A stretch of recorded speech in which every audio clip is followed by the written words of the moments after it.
BJP एक long term thinking से नीतीश कुमार का अपमान नहीं करना चाहेगी। हो सकता है प्रशासन में बीजेपी के पास अपर हैंड हो, लेकिन उस प्रशासन में भी और कैबिनेट में जो अभी तय होगा कि किसको कौन सा मंत्रालय मिलेगा, बीजेपी ऐसा परसेप्शन नहीं बनने देगी कि उन्होंने नीतीश का अपमान किया है।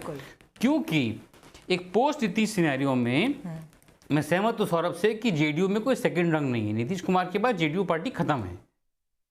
ऐसी सिचुएशन में बीजेपी जो नीतीश का ईबीसी वोट है, उसके लिए नीतीश कुमार की लेगेसी को अप्रोप्रिएट करना चाहेगी। उसके लिए कुछ समय चाहिए। उसके उस समय के अलावा वो अपमान नहीं कर सकते नीतीश कुमार का। अभी आप पिछले 10 साल में देखिए, 2014 से पहले नीतीश कुमार ने बीजेपी से अलायंस तोड़ा कि हमें मोदी के साथ नहीं जाना।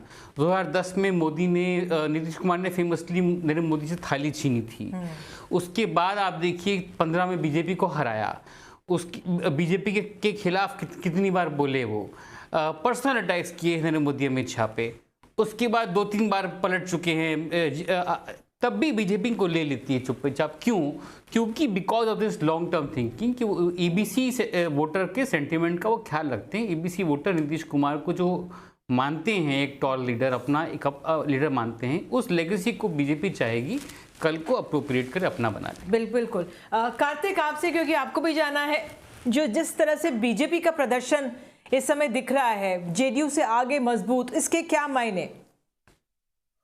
इसका मायना सबसे पहले निधि मैम ये है, एक ट्वीट डाला गया था जेडीयू द्वारा कुछ समय पहले कि नीतीश जी मुख्यमंत्री बनेंगे। वो ट्वीट डिलीट हो चुका है। ये अभी आप एक्स पे देखिए इसको, ये डेवलपमेंट चल रहा है। तो मैं शिवम की बात से बिल्कुल सहमत हूँ। 2 ऐसे राज्य थे, उड़ीसा और बिहार, जहां बीजेपी वेट कर रही थी कि जो पेट्रियार्क हैं उस राज्य के, वो फेज आउट हो और हम एंट्री मारें। तो इसलिए उनको रिस्पेक्ट दे रही थी, नवीन पटनायक उड़ीसा में और बिहार में नीतीश कुमार जी। लेकिन इससे बेहतर मोमेंट मुझे समझ नहीं आता बीजेपी के लिए क्या हो सकता है। 95 सीट्स उनकी आ चुकी हैं और अब जिस अनसेरेमोनियस तरीके से बीजेपी, वो जेडीयू को बिल्कुल साइडलाइन नहीं करेंगे, मैं इस बात से बिल्कुल सहमत हूं। लेकिन इसी माहौल के अंदर बहुत से सेरेमोनियस तरीके भी हैं जिस तरीके से बीजेपी डायरेक्टली भी सरकार बना सकती है, ऐसा मेरा मानना है। जो सौरभ कह रहे हैं वो भी हो सकता है, जैसे कि मध्य प्रदेश, राजस्थान में उन्होंने अपने ही मुख्यमंत्रियों को हटा के कोई और व्यक्ति को बनाया और नॉमिनेशन दिलवाया वसुंधरा राजे से, कि जब वो जो मीटिंग हुई उसमें वसुंधरा राजे जी ने ही प्रपोज किया उनका, if I am not wrong, पर्ची आई उनको। तो क्या सेम मॉडल यूज नहीं हो सकता बिहार में?